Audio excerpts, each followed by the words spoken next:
హైదరాబాద్ లో largest క్రెడా and non stop property show ఈ నెల 9, 10, 11 తేదీల్లో కొంపల్లిలో. నమస్తే, నేను Keshav. Welcome to Suman TV. YCP MLC పదవి ఇప్పుడు ఒక కొత్త టార్గెట్గా మారిపోయింది కొత్తగా ఏర్పడినటువంటి కూటమి ప్రభుత్వానికి.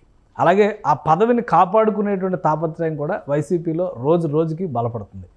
విశాఖ స్థానిక ఎమ్మెల్సీ గురించే మనం మాట్లాడేది. ఎందుకంటే స్థానిక సంస్థల ఎమ్మెల్సీ కోటాలో వైసీపీ గతంలో ఖాళీ చేసి అనర్హత వేటు వేయడం ద్వారా ఖాళీ అయినటువంటి ఈ స్థానాన్ని ఎట్టి పరిస్థితుల్లో గెలుచుకోవాలని క్షణక్షణం అనుసరిస్తున్నటువంటి వ్యూహాలు అందరూ చూస్తున్నారు. అలానే కూటమి కూడా బలాన్ని పుంజుకోవడం ద్వారా, ఎందుకంటే ఒక్క విశాఖ గ్రేటర్ మున్సిపల్ కార్పొరేషన్లో బలాన్ని తెచ్చుకున్నంత మాత్రాన సరిపోదు. విశాఖ జిల్లా పరిధిలో ఉన్నటువంటి ఎంపీటీసీ, జెడ్పీటీసీల నుంచి స్థానిక పదవుల్లో ఓటు అర్హత ఉన్న వాళ్ళందరి బలాన్ని కూడా కూడగట్టుకోవాల్సిన ఆవశ్యకత అధికార కూటమికి ఉంది. ఆ దిశగా జరుగుతున్నటువంటి రాజకీయ మంత్రాంగం ఇప్పుడు ఆంధ్రప్రదేశ్లో కాకపుట్టిస్తున్నటువంటి పరిస్థితి. ఎవరు గెలుస్తారు విశాఖ ఎమ్మెల్సీ స్థానానికి? ఈ అంశం పైన విశ్లేషణ చూద్దాం. మనతో పాటు పొలిటికల్ అనలిస్ట్ చంద్ర శ్రీనివాస్ గారు. చంద్ర శ్రీనివాస్ గారు, నమస్కారం. నమస్కారం అండి. అంటే గతంలో అది వైసీపీ సీటే, సరే ఎమ్మెల్యే కోటాకి సంబంధించి 2 సీట్లు ఖాళీ అయిన తర్వాత 164 కాబట్టి ఆటోమేటిక్గా కూటమికి అది అనుకూలమైనటువంటి విజయం కింద మనం చూడాల్సి ఉంది. కానీ స్థానిక సంస్థల ఎన్నికల్లో వైసీపీకి ఇప్పటికీ కూడా కంఫర్టబుల్ మెజారిటీ ఉంది అనే అభిప్రాయం నడుస్తుంది. కొత్తగా ఏర్పడినటువంటి ప్రభుత్వంలోకి, అంటే ప్రభుత్వాన్ని చూసి ఆ పార్టీల్లోకి వెళ్తున్నటువంటి నాయకులు ఒకవైపు, ఎట్టి పరిస్థితుల్లో కొత్త ప్రభుత్వానికి ఒక బలమైనటువంటి షాక్ ఇవ్వాలనేటువంటి వ్యూహంతో వైసీపీ ముందుకెళ్తుంది. ఎవరు గెలిచే అవకాశం ఉంది విశాఖ ఎమ్మెల్సీ స్థానిక సంస్థ? ఫస్ట్ మొదటి ఇది పరీక్షా సమయం కూటమికి. ఎందుకంటే ఇక్కడ గెలిస్తే ఒక విజయానికి ఉత్తరాంధ్రతో నాంది పలికినట్టు అవుతుంది. అందులో విశాఖని రాజధాని చేస్తానని చెప్పేసి జగన్మోహన్ రెడ్డి గారు ప్రకటించాడు. దాని మాటన ఎన్ని జరిగినాయి మన అందరికి తెలిసిన పరిణామం. మరి అదే విశాఖ రాజధాని చేస్తాను ఆయన మాటని కాకుండా అమరావతి రాజధాని అని చెప్పి వీళ్ళు ముందుకెళ్తున్నారు. వెళ్ళే క్రమంలో ఈ యొక్క విశాఖ నగర మహానగర మున్సిపాలిటీ అనేది, ఆ మేయర్ పదవి అనేది చాలా కీలకం. స్థానిక సమస్యలో గతంలో వంశీకృష్ణ యాదవ్ ఉన్నాడు, ఆయన వెళ్ళే తల్లికి ఇక్కడ ఎమ్మెల్సీ అనేది ఖాళీ అయింది. ఆయన జనసేనలో ఎమ్మెల్యే అయిపోయాడు కాబట్టి ఆయన పోస్ట్ 10లో. ఇక్కడ ఏంటంటే గతంలో 60 సీట్లు ఉన్నాయి. మ్యాజిక్ ఫిగర్ ఇక్కడ 49 అండి ఆ మేయర్పేటకి. అది ఒకప్పుడు 60 ఉన్నాయి. ఆ పార్టీలు ఈ పార్టీలు మొత్తం తీసుకుని 60 స్థానాలు వైసీపీకి సాలిడ్ బలం ఉంది. అటువంటిది ఊహించిన విధంగా టీడీపీ కొంతమంది 30 సీట్లు, టీడీపీకి ఉన్నాయి 30 కార్పొరేటర్లు, కొంతమందిని లాగారు 10 మందిని. దీనిలోపు నిన్న 5 కార్పొరేటర్లని వంశీకృష్ణ యాదవ్ దగ్గరుండి తీసుకెళ్లి జనసేనలో చేశారు. అంటే జనసేన కన్ను విశాఖ మేయర్పేటంపై ఉందని స్పష్టంగా కనపడుతుంది. దానికి క్లియరెన్స్ చంద్రబాబు నాయుడు గారు కూడా ఇచ్చినట్టుగా కనపడుతుంది. ఎందుకంటే ఉత్తరాంధ్రలో శ్రీకాకుళం, విజయనగరం, విశాఖపట్నం మొదటి నుంచి కూడా పవన్ కళ్యాణ్ గారు అక్కడ ఉద్దానం విషయం ప్రపంచానికి తెలియజేయడం కావచ్చు, భవన నిర్మాణ కార్మికుల కోసం ఉద్యమం చేయడం కావచ్చు, విశాఖ స్టీల్ కోసం అఖిలపక్షం ఏర్పాటు చేస్తాను, నేను మోడీ గారు అపాయింట్మెంట్ తీసుకుంటారంటే ఆ రోజు వైసీపీ కూడా రాలా. కాబట్టి ఉత్తరాంధ్ర ఆయన గాజువాక అంతమంది పోటీ చేశాడు కాబట్టి సెంటిమెంట్ ఉంది. అక్కడ గెలిపించుకోలేదు ఈ నాయకుడిని, పిఠాపురం ప్రజలు ఆహ్వానించారనేది కూడా ఉంది. కాబట్టి విశాఖని క్యాపిటల్ చేస్తాన్న ఆ పరిస్థితి నుంచి విశాఖ ప్రజలు సౌమ్యులు అందరిని నక్కుని చేర్చుకుంటారు. కాబట్టి విశాఖని మన వైపు తిప్పుకోవాలి అనేది ఐటీ ఇండస్ట్రీ ఎడిదిరిగి ఫార్మాలో విశాఖపట్నం ముందుంది. ఐటీ ఇండస్ట్రీస్ కూడా తీసుకురావాలి. ఇక్కడ మనం ఈ కూటమికి వెన్నుదన్నుగా విశాఖపట్నం ఉండాలనేది కూటమిలో స్పష్టంగా కనపడుతుంది. కాబట్టి ఇప్పుడు ఏంటి బలం? 45 సీట్లకే పడిపోయింది ఇప్పుడు వైసీపీకి. ఇప్పుడు ఉదయం నుంచి మధ్యాహ్నం 2 దాకా ఎలక్షన్ జరుగుతున్నాయి విశాఖపట్నం. స్టాండింగ్ కమిటీ ఎలక్షన్ జరుగుతుంది. కానీ స్టాండింగ్ కమిటీ కంటే కూడా ఎమ్మెల్సీ స్థానం గెలవడం అనేది ఇంపార్టెంట్. అంటే మున్సిపల్ కార్పొరేషన్ ఒకటే ఓటు వేయదు. ఎమ్మెల్సీ ఎలక్షన్స్కి వచ్చేసరికి ఎంపీటీసీలు, జెడ్పీటీసీలు వీళ్ళందరూ కూడా అవకాశం ఉంటుంది. జెడ్పీ చైర్మన్తో సహా అవకాశం ఉంటుంది. అలాగే ఎక్స్ అఫీషియో మెంబర్స్గా ఎలక్టెడ్ ఎమ్మెల్యేస్, ఎంపీస్ కూడా అక్కడ ఓటేస్తారు. సో ఈ పరిణామాలు చూస్తే మొత్తం 815 ఓట్లు ఉన్నాయని చెప్పి అంటున్నారు. అందులో 615 వైసీపీకి అనుకూలంగా ఉందని చెప్పని అంటున్నారు.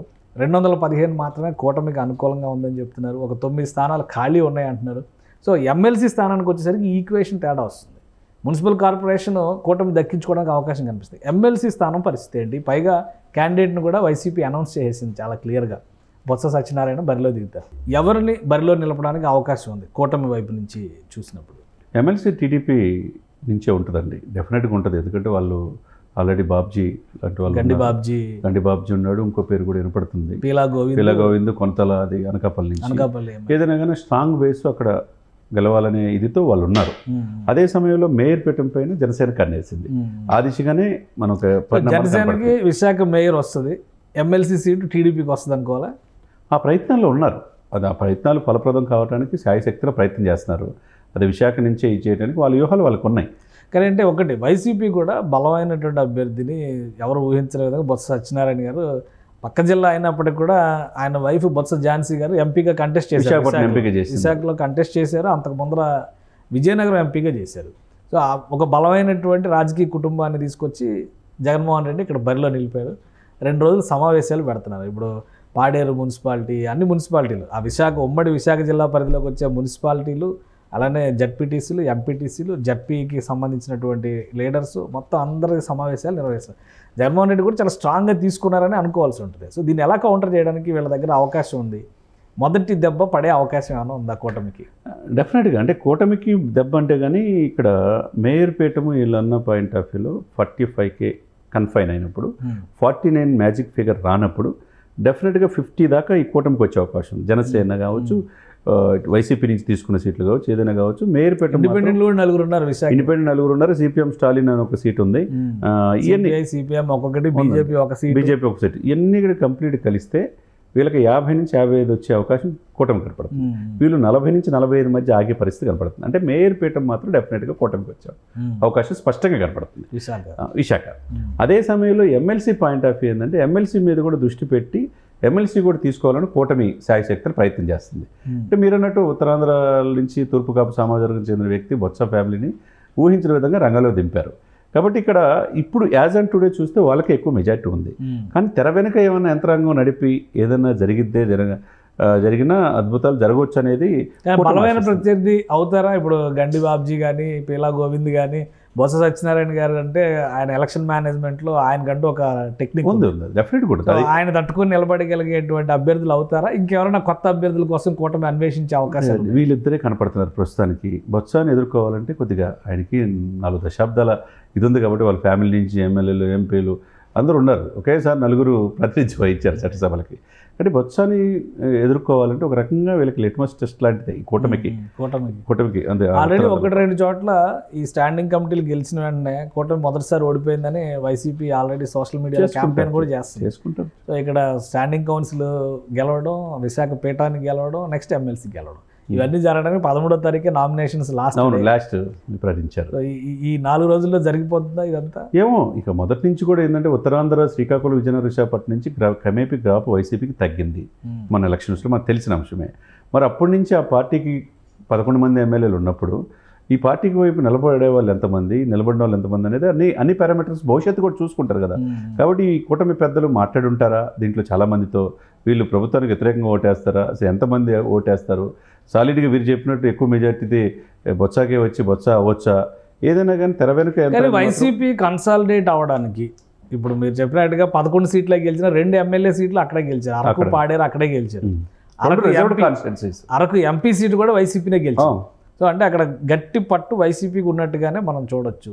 ఇప్పుడు జగన్మోహన్ రెడ్డి గారు వ్యూహాత్మకంగా నడుపుతున్నటువంటి రాజకీయ మంత్రాంగానికి మొదటి సెట్ బ్యాక్ రెడీ చేశారు. కూటమికి దక్కకుండా ఎట్టి పరిస్థితులు ఆయన ప్రయత్నించగలరు అని అనుకోవచ్చా, లేదా ఇంకా ఆప్షన్స్ ఉన్నాయా? అంటే ఆప్షన్స్ అనే కాదు సార్, కూటమికి దక్కకుండా అంటే ఆయన తీసుకోవటమే కానీ కూటమికి తీసుకోవట్లేదు ఇక్కడ. కాబట్టి అది తీసుకోవడానికి వీళ్ళు ప్రయత్నం చేయొచ్చు. అధికార పక్షంగా 124 సీట్లు వచ్చినాయిగా. కాబట్టి బీజేపీ, టీడీపీ, జనసేన ప్రయత్నం చేయటం తప్పులేదు. ఒక టఫ్ ఫైట్ అనేది డెఫినెట్గా ఉంటుంది. రైట్. థ్యాంక్ యూ శ్రీనివాస్ గారు. ఇది ఎమ్మెల్సీ స్థానానికి సంబంధించి స్థానిక సంస్థల విషయంలో వైసీపీ అలాగే కూటమి 2 కూడా ఏమాత్రం తగ్గకుండా ఎత్తుగడలు వేస్తున్నటువంటి పరిస్థితి కనిపిస్తుంది. అక్కడ ముఖ్యంగా ఉమ్మడి విశాఖ పరిధిలో గెలిచినటువంటి 2 ఎమ్మెల్యే స్థానాలు, 1 ఎంపీ స్థానం కూడా వైసీపీకి కలిసి వస్తుందా? గతంలో స్థానిక సంస్థల్లో సాధించినటువంటి విజయాలు మున్సిపాలిటీల విషయంలో కానీ, ఎంపీటీసీ, జడ్పీ పదవుల విషయంలో కానీ ఆ ఓటు కన్వర్షన్ కూటమి వైపు మరలకుండా జగన్మోహన్ రెడ్డి గారు నిలువరించగలుగుతారా అనే అంశంపైనే విజయావకాశాలు ఆధారపడి ఉన్నటువంటి పరిస్థితి. అయితే కూటమి నాయకత్వం కూడా దీన్ని ప్రతిష్టాత్మకంగా తీసుకుంది. ఎట్టి పరిస్థితుల్లో విశాఖ ఎమ్మెల్సీ స్థానాన్ని గెలిపించుకునేటువంటి బాధ్యతని గతంలో ఆ స్థానానికి రిప్రజెంట్ చేసినటువంటి వంశీకృష్ణ యాదవ్ జనసేన పార్టీ ఎమ్మెల్యేనే బాధ్యతగా తీసుకున్నట్టుగా సమాచారం అందుతుంది. సో 13వ తారీఖు నామినేషన్ల ఆఖరి తేదీ, ఈ నెల 30వ తేదీన ఓటింగ్ జరుగుతుంది. ఎవరు గెలుస్తారనేటువంటి సస్పెన్స్ అప్పటి వరకు భరించాల్సిందే. ముందుగా కూటమి అభ్యర్థిని ఎవరు పెడతారనేది కూడా ఇప్పుడు చర్చనీయాంశంగా మారింది. టీడీపీ పొలిట్ బ్యూరో సమావేశంలో దీనిపైన ఒక నిర్ణయం తీసుకునే అవకాశాలు స్పష్టంగా కనిపిస్తున్నాయి. ఇది special discussion. Keep watching. Suman టీవీలో మీ పర్సనల్ అండ్ బిజినెస్ ప్రమోషన్స్ కోసం కింది నెంబర్కి కాంటాక్ట్ చేయండి.